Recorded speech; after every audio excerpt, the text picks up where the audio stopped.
Hello!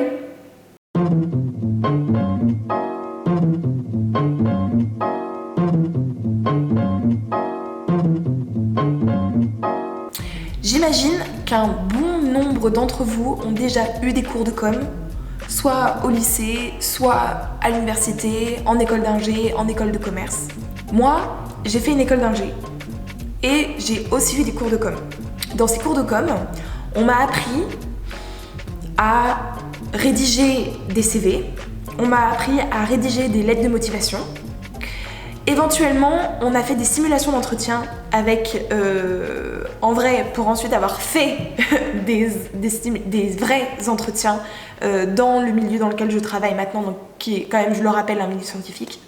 J'ai pu me rendre compte que ça n'avait rien à voir et que surtout le positionnement en fait qu'on m'apprenait dans ces cours de com était pas du tout quelque chose de bénéfique. En gros, j'ai réussi à obtenir mes jobs en faisant absolument l'inverse de ce qu'on m'avait dit en cours de com. En fait, dans ces cours de com, en analysant bien, en tout cas en se focalisant sur l'entretien d'embauche, on nous apprend un peu à mentir. Et mentir, c'est mal. Mais en fait, c'est pas vraiment du mensonge, mais on nous apprend à dire une espèce de réalité, ou en tout cas à donner les bonnes réponses, les réponses qu'on pense qu'il faut donner lors d'un entretien d'embauche. Typiquement, la question « quelles sont vos qualités et quels sont vos défauts ?» Vous n'allez jamais répondre « j'ai du mal à bosser en groupe, j'ai du mal à répondre aux questions ou à poser des questions, j'ai du mal peut-être avec le stress, à gérer le stress. » Vous allez dire plutôt « je travaille trop ».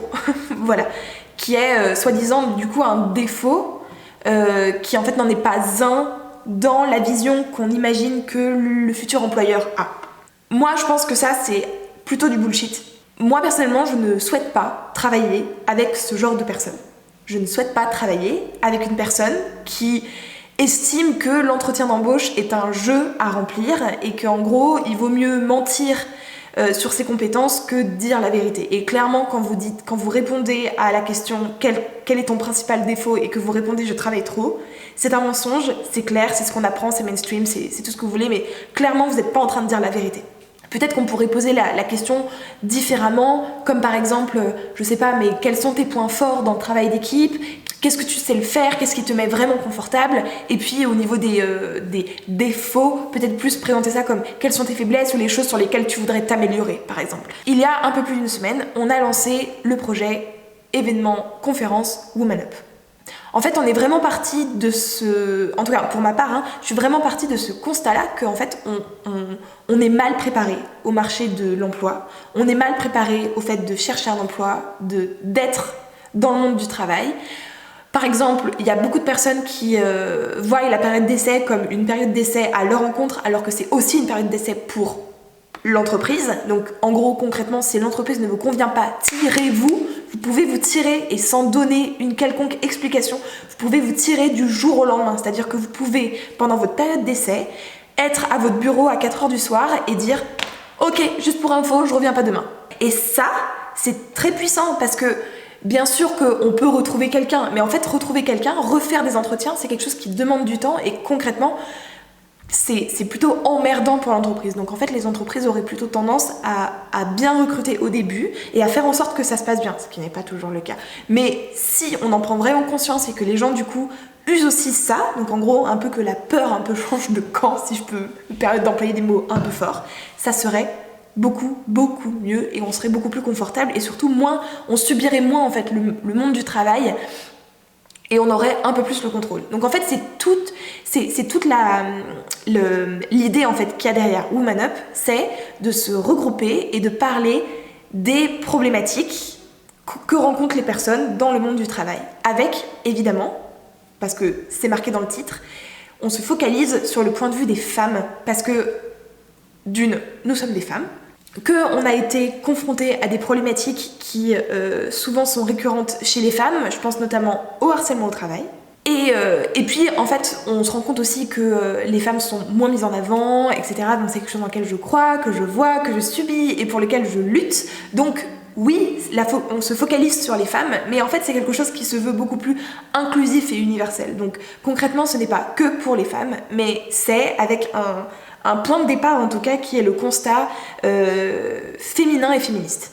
Comme je le disais, on a annoncé ce projet il y a un peu plus d'une semaine et puis on a aussi lancé du coup notre campagne de financement participatif. C'était important pour nous de passer par ce genre de financement parce qu'on voulait que cet événement conférence soit gratuit.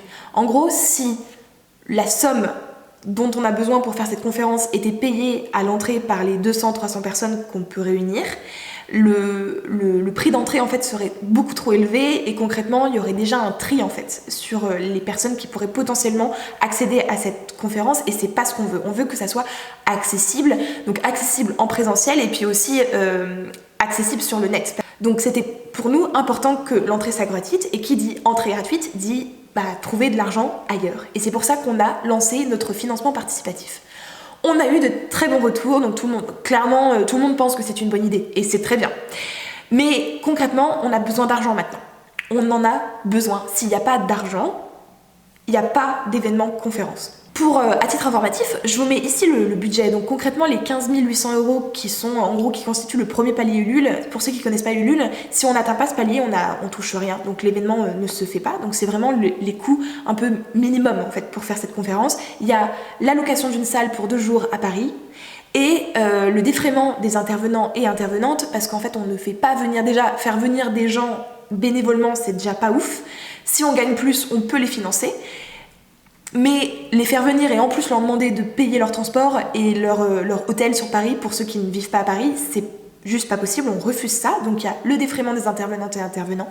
Et ensuite les frais un peu, j'ai envie de dire, normaux en fait qu'on a dans une conférence, concrètement, proposer des rafraîchissements, alors rien de fancy et genre il n'y a pas de champagne quoi, mais c'est de l'eau, du café, du thé, et peut-être quelque chose à manger, et puis aussi vite fait des frais d'impression. Le don minimum sur Ulule c'est de 5 €. Alors je veux pas dire 5 € ça reste une somme, j'ai été étudiante aussi et je sais que ça reste quand même 5 €, mais c'est accessible et surtout je sais qu'il y a entre 1000 et 2000 vues en fait sur mes vidéos et si toutes les personnes qui regarderaient cette vidéo donnaient, on serait déjà à 1/3, 2/3 en fait du financement, donc ce qui est énorme. Quand vous donnez pour ce financement participatif, vous donnez pas juste pour la conférence.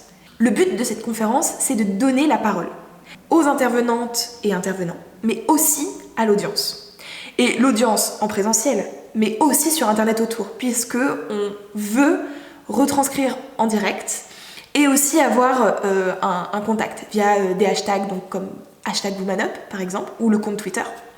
Mais le but de cette conférence, c'est aussi en fait de créer du contenu et de créer des connexions entre les personnes, en gros de brainstormer à plusieurs pour trouver des solutions concrètes aux questions qu'on peut avoir, aux problématiques qu'on peut rencontrer dans le monde du travail. Qu'est-ce qu'on fait quand on est harcelé? C'est quoi nos recours? Qu'est-ce qu'on fait pour trouver du travail? Comment est-ce qu'on se prépare à un entretien d'embauche? Comment est-ce qu'on répond à cette fameuse question? Et du coup les enfants, vous en avez prévu pour les prochaines années? Une solution ne convient pas forcément à tout le monde, c'est tout en fait le principe de se regrouper à plusieurs, en présentiel ou non, pour essayer de dégager en fait des solutions et pour un peu reprendre le contrôle. Et tout ça, on veut ensuite le retransmettre via internet, donc en filmant par exemple les interventions et en faisant des comptes rendus sur par exemple les ateliers. Donc en fait quand vous participez au financement de l'événement, vous participez pas juste pour l'événement, vous participez aussi pour la création de contenu qui va autour et surtout l'apport de solutions qui va en découler et c'est certain. Voilà. Pour finir, comme vous l'aurez compris, la priorité, ce dont on a besoin et comment vous pouvez aider en priorité, c'est en donnant.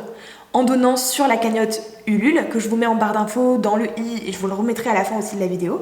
Il faut aussi partager, il faut que cet événement il ait un maximum de visibilité pour que un maximum de personnes intéressées puissent aussi participer et faire un don.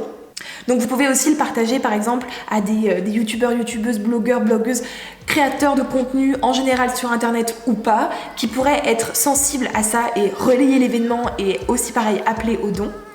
Je vous remets le hashtag, donc #WomanUp, le compte Twitter, donc @WomanUp_FR. Et je vous mets aussi la cagnotte Ulule qui, comme vous l'aurez compris, est vraiment le point central en fait. Voilà, donc je sais que c'est possible, je sais que c'est possible de faire cet événement, mais cet événement ne se fera pas sans vous. Donc voilà, je vous dis merci et je vous dis à très vite. Ciao.